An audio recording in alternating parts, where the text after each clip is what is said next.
Bonjour Frédéric Descrozaille, vous êtes député Renaissance du Val-de-Marne. Votre loi, la fameuse loi Descrozaille, désormais on la connaît, hein. Il y a la loi Egalim, il y a la loi Descrozaille, on est imbattable. Elle commence aujourd'hui, elle rentre en application aujourd'hui. On va donc parler des prix, de la fin des super promos, votre combat. Mais Frédéric Descrozaille, d'abord un mot sur ce qui s'est passé cette nuit et au tout petit matin à l'aube. La colère des agriculteurs, des tracteurs sur l'A4, ça c'était dans votre coin, dans le Val-de-Marne, mais encore sur les Champs-Élysées qui ont été bloqués, des interpellations. Est-ce que vous comprenez que la colère persiste ?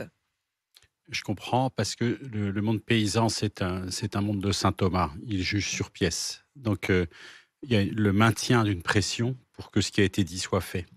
Sachant que ça sera long. C'est typiquement la suradministration. Le nombre de réglementations, on a beaucoup entendu parler des haies. Ça ne peut pas être fait en un claquement de doigts parce que c'est la loi elle-même qui est rigide. Ce que je pense, c'est qu'il faudra, y compris peut-être déclasser un certain nombre de textes, c'est-à-dire sortir de la loi des dispositions et réécrire pour que ça soit vraiment simplifié. En fait, faire une vraie table rase. Je pense. Une table rase et réécrire. Frédéric Descrozaille, toutes ces lois, vous les connaissez par cœur, toutes ces normes, ces réglementations. Vous faites vraiment partie de ces députés qui bossent ces dossiers-là, c'est-à-dire la question de la jonction entre ceux qui travaillent dans l'industrie, qu'elle soit agroalimentaire ou qu'elle soit non agroalimentaire, la question du pouvoir d'achat, la question de la distribution, la grande distribution. À la croisée de tout ça, il y a une question, c'est la question du prix. À partir d'aujourd'hui, votre loi entre donc en vigueur. Interdiction des méga promos qu'on a vu fleurir du coup ces derniers jours. C'était le tout dernier moment pour les grandes surfaces de faire des maxi promos. On a vu des 70%, des 80%. Comment est-ce qu'on peut comprendre, Frédéric Descrozaille, comment est-ce que les Français peuvent comprendre qu'à un moment où ils se serrent la ceinture, ou parfois même ils renoncent à acheter des produits d'hygiène, c'est le moment que vous choisissez pour qu'il n'y ait plus de méga promos précisément sur ces produits dont ils se privent?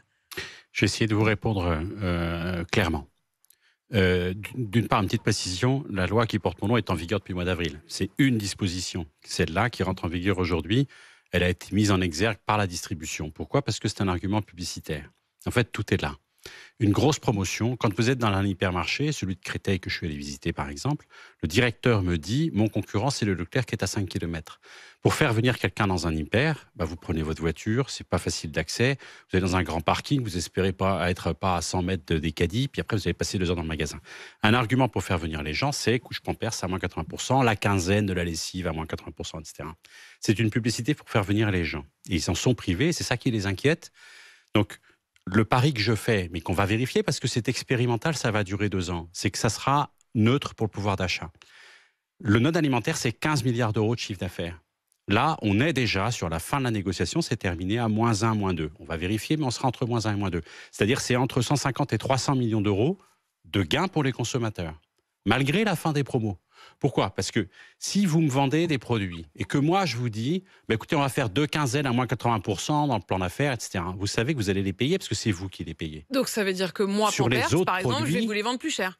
C'est ça, les autres produits, vous les vendez plus cher. Ça encourageait en réalité le fait que, en dehors de ces moments, de ces quinzaines de méga promos, les prix soient en réalité gonflés. Exactement. Et ce que je pense qu'on va vérifier avec Anne-Catherine Loisier, qui est la sénatrice, c'est le Sénat qui a introduit cette disposition, qui m'ont convaincu de la maintenir.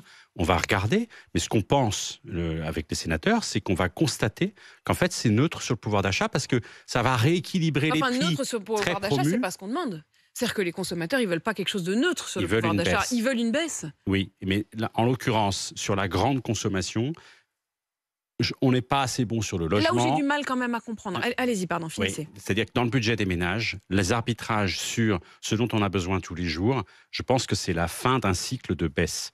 On ne peut pas continuer comme ça. On ne peut pas avoir demandé aux entreprises de financer la décarbonation de leur économie. Ils mettent des milliards sur la table pour avoir une neutralité carbone qui en 2030, qui en 2040, de financer cette transition numérique, cette révolution au même coût, avec une baisse qu'on a connue pendant des années, ça va pas être possible. Vous le savez bien, la réalité c'est qu'aujourd'hui, avec la hausse des factures d'électricité, avec la hausse des prix du logement, c'est pas là-dessus qu'ils peuvent faire des économies. Ils sont pris à la gorge. Donc forcément, la seule chose sur laquelle ils tentent de faire des économies, c'est les courses qu'ils font chaque semaine. avec effectivement des sacrifices importants. Que vous disiez, ça ne doit pas être la variable d'ajustement, on le comprend parfaitement. Et c'est d'ailleurs l'une des revendications, au fond, des agriculteurs. Il y a une chose qu'on a du mal à comprendre, c'est qu'au fond, et d'ailleurs spontanément, vous en parlez, vous dites Pampers, les produits d'hygiène, on va penser à L'Oréal. En quoi est-ce que ça va favoriser les emplois des TPE, PME, c'est-à-dire dans l'agroalimentaire, je veux bien, mais les rayons hygiène des supermarchés, on a l'impression que c'est que des marques de multinationales. C'est à eux que vous allez faire un cadeau. En fait, elles se voient beaucoup, ces marques-là, mais le secteur du non-alimentaire, c'est 95% de PME. Je peux vous donner l'exemple d'une entreprise, une filiale, parce qu'en fait, on parle de filiales et d'économie française, c'est des usines françaises, des salariés français.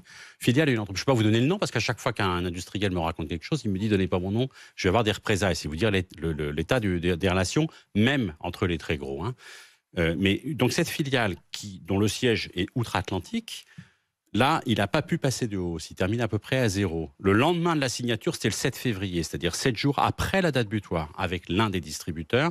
Son responsable compte clé, c'est-à-dire la responsable commerciale de cette relation, a démissionné. Il y a 2 personnes qui se sont mises en arrêt maladie. C'est la filiale d'une très grosse, c'est plusieurs centaines de millions d'euros. C'est la marque sur le produit va être une marque américaine ou multinationale, mais ce que vous nous dites, c'est que les emplois, ils sont français. Exactement. Et ce sont des PME, TPE qui sont les sous-traitants. Exactement. Et en plus de ça, Apolline de Malherbe, quand vous avez un distributeur, il vous dit « Mais vous vous rendez compte, moi je ne peux pas me passer de Coca-Cola, je ne peux pas me passer de Nutella. » Et il le sait très bien, mon fournisseur. Et quand vous écoutez le fournisseur, il vous dit « Mais moi, Nutella dans les rayons, c'est 20% de ce qui sort de mon usine. » Et il le sait très bien.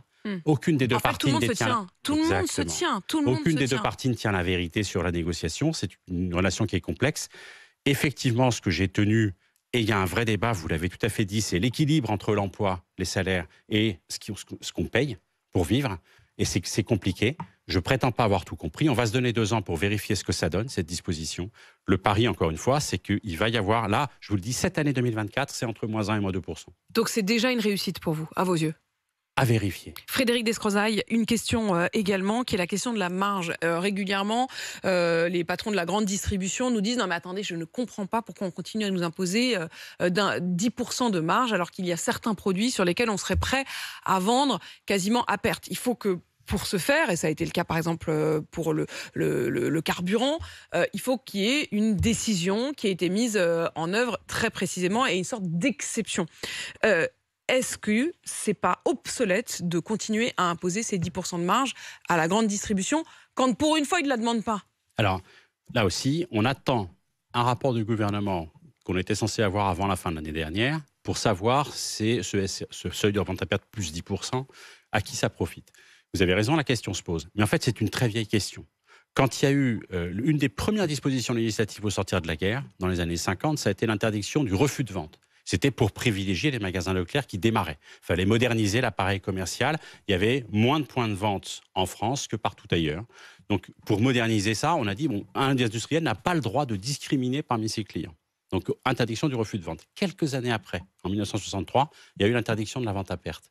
Et si vous regardez dans les archives de l'INA, c'est passionnant, Fourcade, en 63, qui explique, mais vous verrez, il va y avoir une baisse de prix dans les fonds de prix de fonds de rayon.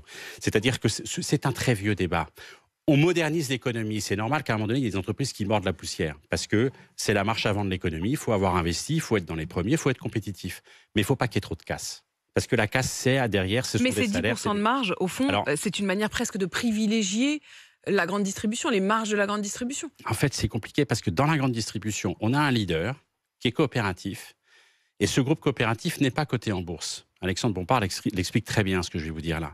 Donc en fait, lui, ce leader-là, il peut très bien dire pendant 2 ans, c'est ceinture, on se verse peu de résultats et on fait mordre la poussière à nos concurrents et on prend un point de part de marché par an, ce qui se passe depuis 3-4 ans. Une entreprise, un distributeur coté en bourse, il ne peut pas dire à son conseil d'administration, à ses actionnaires, je vous verse rien pendant 2 ans, sinon l'action de la bourse, la valeur de l'entreprise, elle chute le lendemain matin. Donc en fait, c'est plus. Mais le Sénat dit que l'argent ne ruisselle pas. C'est un rapport du Sénat sur la question de la rémunération. Il dit que cette marge de 10%, en tout cas dans le secteur agricole, par exemple, l'argent ne ruisselle pas. Il reste bien coincé quelque part. Le problème, vous avez raison, mais le problème, c'est que si on la supprime, et ils sont unanimes les fournisseurs, si on la supprime, ils nous disent tous, on va la payer. C'est-à-dire que la négo d'après, ça sera, on démarre à -10. Donc finalement, les TPE-PME eux-mêmes ne demandent pas à ce que ces 10% de marge soient supprimés dans la grande distrib. Frédéric Descrozaille, merci d'être venu défendre donc votre loi, dont cette partie sur la question des méga promos entre en vigueur, je le rappelle, à partir d'aujourd'hui. On retient que pour vous, cela a entraîné déjà, dans les négociations qui viennent de se terminer, une baisse de l'inflation qui pourra se vérifier dans les rayons.